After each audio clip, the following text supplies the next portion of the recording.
Okay, आज आपण इंग्लिशचा नेक्स्ट चॅप्टर पाहणार आहोत. आतापर्यंत आपण 3 चॅप्टर पाहिलेत. होपसो तुम्हाला ते समजले असतील. त्याच्यामध्ये त्या सगळ्या स्टोरी टाईप अशा प्रकारचे ते सुंदर लेसन होते. नेक्स्ट चॅप्टर आहे आपला, तुम्ही पाहिला असेल, कदाचित काही लोकांनी वाचला पण असेल, बिग डेटा, बिग इन्साइट्स ना. आता डेटाबद्दल काय सांगायचं, आम्ही सगळे आजकाल या डेटावरतीच काम करतोय, डेटावरती जगतोय असं बोलायला पण काही हरकत नाही. भरपूर डेटा आपण हाताळतोय दिवसभरामध्ये. एकच व्यक्ती कितीतरी डेटा हाताळते. मग तुम्ही विचार करा, जगभरामध्ये एवढ्या सगळ्या व्यक्ती आहेत ना, जवळजवळ 900 करोड व्यक्ती आहेत. या 900 करोड व्यक्तींच्या हातातून दररोज किती डेटा हाताळला जात असेल. आणि म्हणून त्या लोकांनी स्टार्टिंगलाच नाव दिलेलं आहे बिग डेटा. आणि मग हा जो वेगवेगळ्या प्रकारचा डेटा आहे, त्या वेगवेगळ्या प्रकारच्या डेटामध्ये, वेगवेगळ्या प्रकारच्या माहितीमध्ये त्या लोक पुढे म्हणतात काय आहे, बिग इन्साइट्स. भरपूर असं अंतर्ज्ञान त्याच्यामध्ये लपलेलं आहे ना. आता हे अंतर्ज्ञान काय आहे, त्याच्या आतमध्ये कोणतं असं ज्ञान लपलेलं आहे, ते थोडंसं या पाठामध्ये आपल्याला समजवण्याचा प्रयत्न केलेला आहे. तर बघूया, बिग डेटा, बिग इन्साइट्स ना. डेटा कार्ड आम्ही सगळे आपण वापरतो आहोत मोबाईलमध्ये. आता तर इनबिल्टच मेमरी एवढी असते की वेगळं स्पेशल डेटा कार्ड वापरण्याची काही आवश्यकता नसते. पण मला आठवतं, जेव्हा आम्ही मोबाईल वापरायला सुरुवात केलेलं होतं, तेव्हा त्या मोबाईलमध्ये पहिलं जे मेमरी कार्ड होतं ते किती असेल सांगा, त्याची मेमरी किती असू शकते. तर मला आठवतं आहे की जेव्हा पहिला मोबाईल मी हँडल केला होता, त्याच्यामध्ये जे पहिलं मेमरी कार्ड ते त्याच्यामध्ये दिलं होतं, ज्या लोकांनी फ्री होतं ते होतं 64 MBचं होतं. किती? 64 MB. म्हणजे त्या 64 MB तुम्हाला काय काय हँडल करता येऊ शकतं, विचार करा. आणि मग त्या 64 MB खूपच कमी, बरोबर की नाही. हल्ली तर आपण रोजचंच आपल्याला डेटा पॅक 1.5 GB 2 GB, आता तुमचे तर ऑनलाईन लेक्चर सुरू झाले तर कदाचित 2 GB पण कमी पडत असेल, लागतो 2 GB लागतो. पण त्यावेळेला ते 64 MBचं कार्ड त्या मोबाईलमध्ये दिलं जात होतं. मग ते कमी होतं, थोडंसं जास्त पाहिजे होतं, आणि म्हणून मग बाहेरून विकत घ्यावं लागत होतं. तर ते मी त्यावेळेला विकत घेतलं होतं. तर त्यावेळेचं ते होतं ती सिच्युएशन की 256 MBचं ते मेमरी कार्ड, साधारण एवढ्या आकाराचं ते मी घेतलं होतं. मला आठवतं, जवळपास 250-300 रुपयाचं त्यावेळेला होतं. 256 MB मेगाबाईट्स. तर ती त्या काळची सिच्युएशन. मग आत्ता तो काळ राहिला आहे का, नाही आहे, बरोबर की नाही. आज दररोज आपण जवळजवळ 2 GB गिगाबाईट एवढा डेटा कुठे संपवतो आपल्याला पण कळत नाही आहे. रोजचा डेटा एकच व्यक्तीकडून 2 GB. गेम हँडल केला कोणी लोकांनी तर PUBG आणि ते फ्री फायरसारखा, तर तो मला वाटतं तो 2 GB पण त्या गेममध्ये संपत असेल. सो हा जो बिग डेटा आहे, याचा वापर कसा करतात हे जे लोक जे आपल्याला डेटा देतात, तर त्याच्याबद्दल हा सगळा पाठ दिलेला आहे. अतिशय माहितीपूर्ण असा लेसन आहे. कदाचित तुम्ही वाचला असेल, तुम्हाला बऱ्याचशा गोष्टी त्याच्यातून समजल्या पण असतील. कारण आमच्यापेक्षा ह्या डेटाचं ज्ञान आजच्या पिढीला जास्त प्रमाणामध्ये आहे. तरी पण आपण समजून घेण्याचा प्रयत्न करूया या डेटाबद्दल. त्या लोकांनी काय आपल्याला थोडीशी माहिती दिलेली आहे, ती हा डेटा कसा हँडल केला जातो, हा डेटा कसा यूज करतात, त्याचं अतिशय सुंदर वर्णन या छोट्याशा लेसनमध्ये आपल्याला दिलेलं आहे. So we start. Big data, big insight. So स्टार्टिंगला त्यांनी आपल्याला माहिती दिली आहे की व्हॉट इज बिग डेटा, कशाला म्हणायचं बिग डेटा. डेटा आपल्याला सगळ्यांना माहिती आहे. What is data? तर डेटा म्हणजे अशी कोणतीही आधारभूत माहिती, अशीच कुठेतरी फालतूची माहिती नाही, आधारभूत माहिती जी आपण यूज करतो तिला आपण डेटा असं म्हणतो. सो बिग डेटा काय आहे, तर त्या लोकांचं बघूया काय म्हणतात स्टार्टिंगलाच. There is a revolution in the lifestyle of people which has been affected by big data. की आपलं जे जीवन पद्धती आहे, ते लोक म्हणतात मानवाची जीवन पद्धती जी आहे त्याच्यामध्ये क्रांतिकारक बदल आलेला आहे. आणि हा क्रांतिकारक बदल कोणामुळे आलेला आहे, तर या बिग डेटामुळे आलेला आहे. आपलं सगळं जीवनच बदलून गेलेलं आहे, बरोबर की नाही. आपण आता सध्या म्हणतो, एक शब्द सारखा आपण वापरतो, social media, social media, social media. तर आधी हा सोशल मीडिया नव्हता, व लोकांचं सोशल जीवन नव्हतं का, होतं की सामाजिक जीवन ना, आणि ते अतिशय चांगल्या प्रकारचं होतं. आणि आता हे अशा प्रकारचं झालेलं आहे. सोशल मीडिया फक्त क्लिकवरतीच आणि त्या 2 बोटांवरती आणि या अंगठ्यावरतीच आपलं सोशल मीडियाचं जीवन चालू झालेलं आहे. सो त्या लोकांनी स्टार्टिंगला म्हटलं की देर is a revolution in the lifestyle of a man of a people which has be affected by a big data. माणसाचं सामाजिक जीवन हे पूर्णतः या बिग डेटाने बदलून गेलेलं आहे. काय काय बदल त्या लोकांनी लिहिलं आहे. आवर फूड हॅबिट्स, खानपानाच्या पद्धती बदलल्यात की नाही बदलल्यात. बरोबर ना. एक सोपं एक्झाम्पल, पिझ्झा, डॉमिनोज घ्या, पिझ्झा हट घ्या, आणखीन कुठून येतो आय डोंट नो, बरेच आहेत ना. क्लिक केलं की दारामध्ये विदिन 30 मिनिट्स पिझ्झा हजर होतो. मग होतं का ते? आधीच्या काळामध्ये पिझ्झा नाही ना. चपाती घ्यायची, त्याला तूप लावायचं असेल तर त्याच्यावर साखर टाकायची, त्याचं रोलिंग करायचं, तो पिझ्झासारखा खाऊन टाकायचा किंवा फ्रँकीसारखा खाऊन टाकायचा. सो या बिग डेटामुळे आपल्या फूड हॅबिट्स पण काय झालेल्या आहेत, बदललेल्या आहेत. आवर हेल्थ केअर, आरोग्याच्या सुविधा पण सगळ्या बदलल्या गेलेल्या आहेत. आवर ट्रॅव्हलिंग ना, म्हणजे फिरण्याची ठिकाणं आहेत, प्रवासाची ठिकाणं आहेत, ते सगळं आपलं बदललं गेलेलं आहे. दारापर्यंत आता रिक्षा येते आहे, त्या ओलाच्या गाड्या येतात आहेत आणि बरंचसं काही. सो सगळं आपलं ट्रॅव्हलिंग बदललं गेलेलं आहे. आवर सायंटिफिक पर्स्युट, वैज्ञानिक जे आपले पाठपुरावे आहेत किंवा वैज्ञानिक शोध जे आहेत किंवा वैज्ञानिक आपण ठरवलं की हे आपल्याला मिळवायचं आहे, ते सुद्धा सगळं बदललेलं आहे. You name it and everything has change 360 degrees. तुम्ही फक्त कुठलं पण क्षेत्र सांगा, त्या सगळ्या क्षेत्रामध्ये या बिग डेटामुळे 360 डिग्रीमध्ये बदल झालेला आहे. पूर्ण ते चित्र पालटलं गेलेलं आहे असं त्यांचं म्हणणं आहे की पूर्णतः जीवनच माणसाचं या बिग डेटामुळे काय झालेलं आहे, पूर्ण बदलून गेलेलं आहे. The massive data available with us can really work wonders.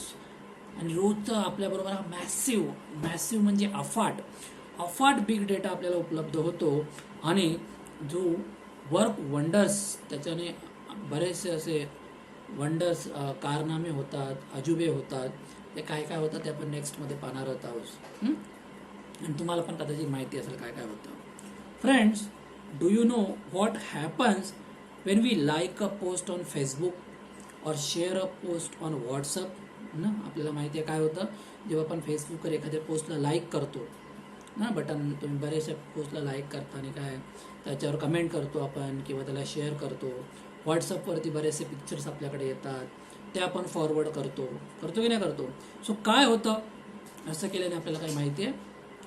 Visit any website, जेव्हा आपण एखाद्या वेबसाईटला व्हिजिट मारतो तेव्हा काय होतं, मेक ऑनलाईन परचेसेस ना, ॲमेझॉन, फ्लिपकार्ट आणि बऱ्याचशा ज्या आहेत कंपन्या त्यांच्याकडनं आपण ऑनलाईन परचेसेस करतो. तेव्हा काय होतं, और वॉच व्हिडिओज, किंवा जे वेगवेगळे व्हिडिओज येतात ना, फेसबुकवर येतात किंवा इन्स्टावर येत असेल किंवा व्हॉट्सअपला किंवा कुठल्या पण याच्यावरती येत असतील, तर जेव्हा आपण ते व्हिडिओज बघतो, नेटफ्लिक्स वगैरे भरपूर काय काय आता आलेलं आहे. मग हे जे व्हिडिओज बघतो तेव्हा काय होतं ना, yes, whatever activity we do online is recorded. जे काय आपण ऑनलाईन कुठली पण ॲक्टिव्हिटी करतो ती सगळीच्या सगळी ॲक्टिव्हिटी ही रेकॉर्ड होत असते. त्याच्यातून तुम्हाला काय आवडतंय हे ते लोक शोधून काढून तुमच्या आवडीप्रमाणे पोस्ट मग तुमच्या त्या फेसबुकवरती ते लोक फॉरवर्ड करत असतात, जेणेकरून तुम्ही ते बघाल. एखादी पोस्ट तुम्ही लाईक केली की मग तशाच प्रकारच्या पोस्ट तुमच्या फेसबुकमध्ये दिसायला लागतात. हे काय आहे, हे बिग डेटा आहे बघा. त्यांना लगेच कळतं की हा ह्याच्यामध्ये इंटरेस्टेड आहे, ह्याचा इंटरेस्ट आहे ह्या गोष्टीमध्ये आहे, त्या प्रकारच्या तुम्हाला पोस्ट यायला सुरुवात होतात ना. हल्ली फेसबुकवरती ते आपल्याला बऱ्याच प्रकारचं बरोबर की ना. ते एक एक्झाम्पल बघा ना, बरेचसे आता लॉकडाऊनमध्ये बऱ्याच लोकांनी केक वगैरे घरच्या घरी बनवलेले आहेत आणि किती बापरे काय केक, जेवढे त्या ह्याच्यामध्ये दुकानामध्ये केकच्या व्हरायटी मिळाल्या नसेल तेवढा आपल्याला फेसबुकवरती बघायला मिळाल्या. सो काय केलं या लॉकडाऊनच्या काळामध्ये, आपण ह्याच्या रेसिपीचे जे व्हिडिओज होते ते जास्त प्रमाणामध्ये पाहिले गेले होते. बरोबर की नाही. एक रेसिपी तुमच्या सगळ्यांमध्ये तुम्ही पण पाहिली असेल कदाचित, एक फेमस झालेली आहे बघा ती मधुरा रेसिपीज. मग तुम्ही जर ते त्याच्यावरती लाईक केलं किंवा त्याला शेअर केलं तर तुम्हाला मग पुढे बघितलं गेलं तर तशाच प्रकारच्या रेसिपीच्याच वेगवेगळे व्हिडिओज आपल्याला पाहायला मिळतात. तर हे सगळं एक एक्झाम्पल आहे. समजा एखादा क्रिकेटचा व्हिडिओ तुम्ही आवडलात, मग तुम्हाला ते सगळे क्रिकेटचे व्हिडिओ तुम्हाला पुढे बघायला मिळतील किंवा रेकॉर्ड्स वगैरे तुम्हाला ते दाखवतात. किंवा एखादा पॉलिटिकल बघितला मग तुम्हाला सगळे ते पॉलिटिकल व्हिडिओज पुढे पाहायला मिळतात. जसं असेल तसं. किंवा भजन तुम्हाला आवडलं असेल तर मग भजनाचे सगळे तुम्हाला व्हिडिओज पुढे, की ते लोक ओळखतात याचा इंटरेस्ट कशामध्ये आहे सध्या आत्ता, आणि मग त्या इंटरेस्टप्रमाणे ते लोक तुम्हाला हँडल करत असतात. आपल्याला त्याची काही कल्पनासुद्धा नसते. सो हे सगळं होत असतं आपल्या एका क्लिकवरती. किंवा तुम्ही फ्लिपकार्टवरती पण बघा, मोबाईल जर सर्च मारत असाल तर वेगवेगळ्या प्रकारचे तुम्हाला मोबाईल्स दाखवले जातात. बरं, ते मोबाईल फ्लिपकार्टवर बघून झाल्यानंतर जेव्हा तुम्ही फेसबुकवर जाता तर तुमच्या फेसबुकला पण फ्लिपकार्ट मार्फत त्याच ॲड तुम्हाला समोर दिसतात. एक्झाम्पल मोबाईलचं सांगतो, कारण जास्त करून आपण मोबाईलच ऑनलाईन परचेस करतो. पण ज्या ज्या गोष्टी तुम्ही तिकडे जाऊन सर्च माराल त्याच गोष्टी मग तुम्हाला परत परत दिसत असतात. तर हे सगळं बिग डेटाबरोबर आपल्या होत असतं. लोकांनी म्हटलं की whatever activity we do online is recorded. जे जे काही आपण करतो ते सगळं तिकडे रेकॉर्ड होतं, मॉनिटर्ड, त्याच्यावरती लक्ष ठेवलं जातं. ही सगळ्यात महत्त्वाची गोष्ट आहे बघा. जी तुम्ही ॲक्टिव्हिटी बघताय करताय त्याच्यावरती लक्ष ठेवलं जातं आहे अँड ॲनालाइज्ड, आणि त्याचं विश्लेषण केलं जातं. विश्लेषण म्हणजे ह्या समोरच्या व्यक्तीची आवड कशामध्ये आहे ते पाहिलं जातं. So huge amount of data is collected. आणि मग तुम्ही मला सांगा, एकच व्यक्ती दिवसभरामध्ये एवढा डेटा हँडल करते, तर एवढ्या सगळ्या लोकांनी जर डेटा हँडल करत असतील, सो किती मोठ्या प्रमाणामध्ये डेटा हा कलेक्ट होत असेल. Huge data is collected. मोठ्या प्रमाणामध्ये हा डेटा कलेक्ट होतो. Let me give you an idea of how huge the data might be. लोकांनी म्हटलं की ते लोक आयडिया तुम्हाला देतात आहेत, कल्पना देतात आहे की किती हा मोठा डेटा असू शकतो.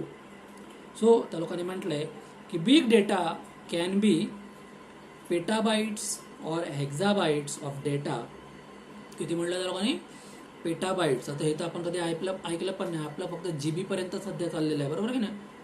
GB, गिगाबाइट्स ना. कुठेतरी 1000 MB झाल्यानंतर मग 1 GB होतं, आणि 1 MB म्हणजे किती होतं? तर 1000 KB, किलोबाईट झाल्यावरती 1 मेगाबाईट होतो, आणि 1000 मेगाबाईट झाल्यावरती जवळपास 1 GB होतं. हे सगळं आपल्याला माहिती आहे. पण या लोकांचे नवीनच युनिट आलेलं आहे बघा. Big data can be petabytes और हेक्झाबाइट्स ऑफ डेटा. तर आता तुमच्यासाठी मी माहिती दिली आहे की पेटाबाइट्स म्हणजे किती? 1 पेटाबाइट्स. त्या लोकांनी असं अनेक पेटाबाइट्स असू शकतात असा शब्दप्रयोग केला आहे. तर 1 पेटाबाइट म्हणजे जवळजवळ 10 लाख GB डेटा होतो. 1 पेटाबाइट म्हणजे 10 लाख GB डेटा होतो. 10 लाख GB. आणि हेक्झाबाईट त्या लोकांनी म्हटलं आहे, तर 1 हेक्झाबाईट म्हणजे 100 करोड GB डेटा होतो.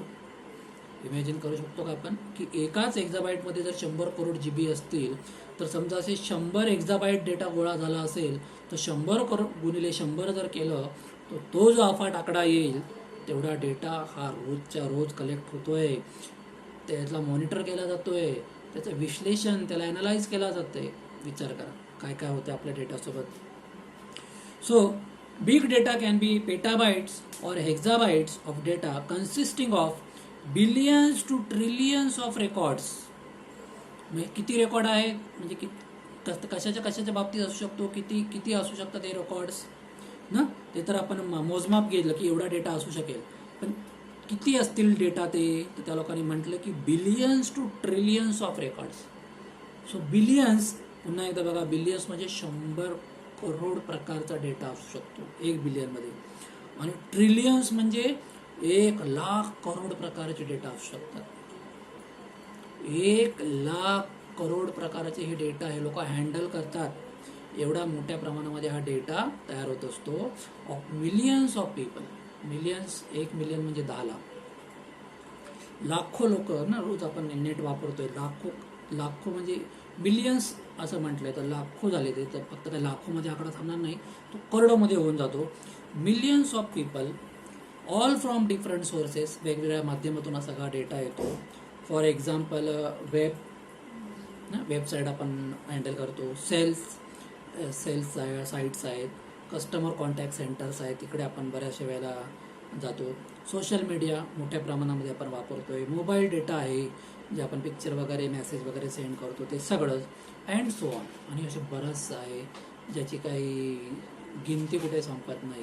तो हा एवढा मोठ्या प्रमाणामध्ये डेटा रोजच्या रोज काय होतोय, गोळा होताना आपल्याला दिसतंय, आणि त्याच्यावरती विश्लेषण होते, तो मॉनिटर होतोय, आणि तो रेकॉर्ड पण केला जातोय की एवढ्या प्रकारचं होतं. मग विचार करा तुम्ही त्यांची कॅपॅसिटी काय असणार आहे.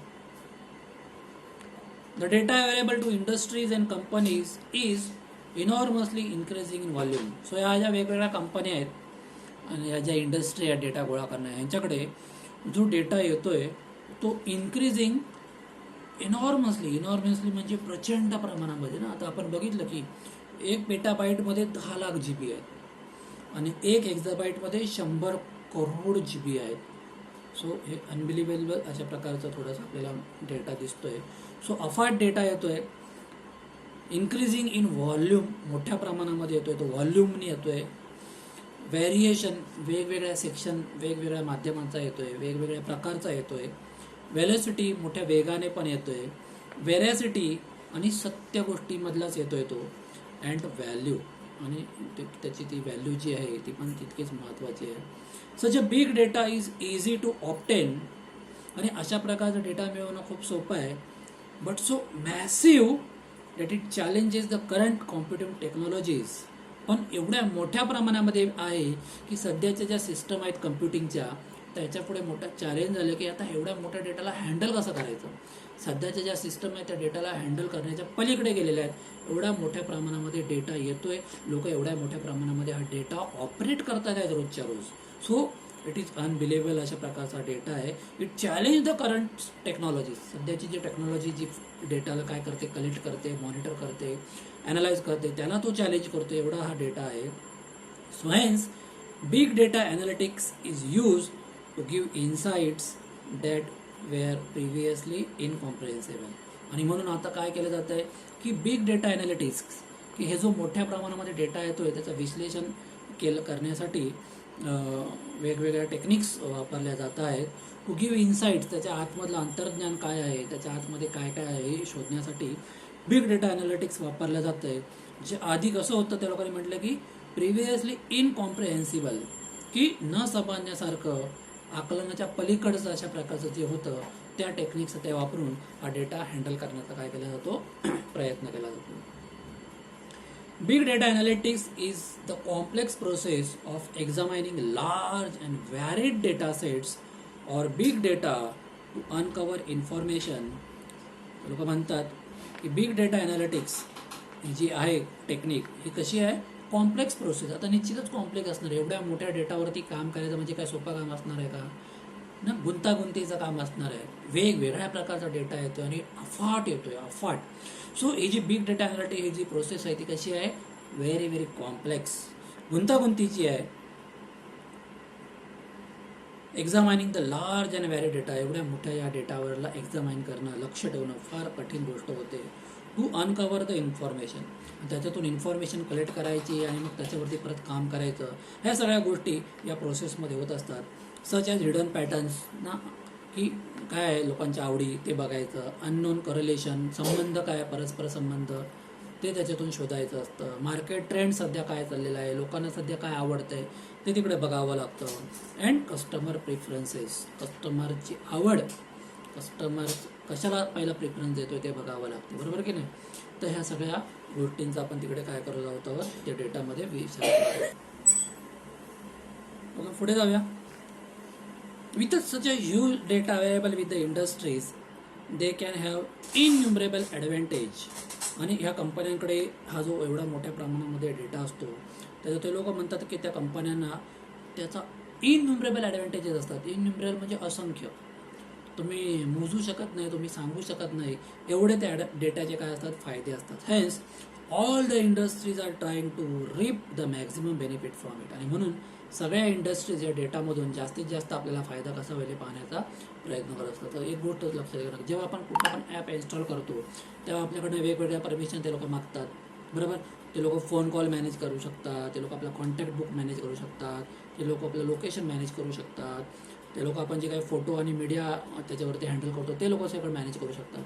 म्हणजे तुम्ही एखादं ॲप डाउनलोड केल्यानंतर तुमच्या मोबाईलमध्ये येणाऱ्या सगळ्या गोष्टी त्यांच्याकडे पण जात असतात.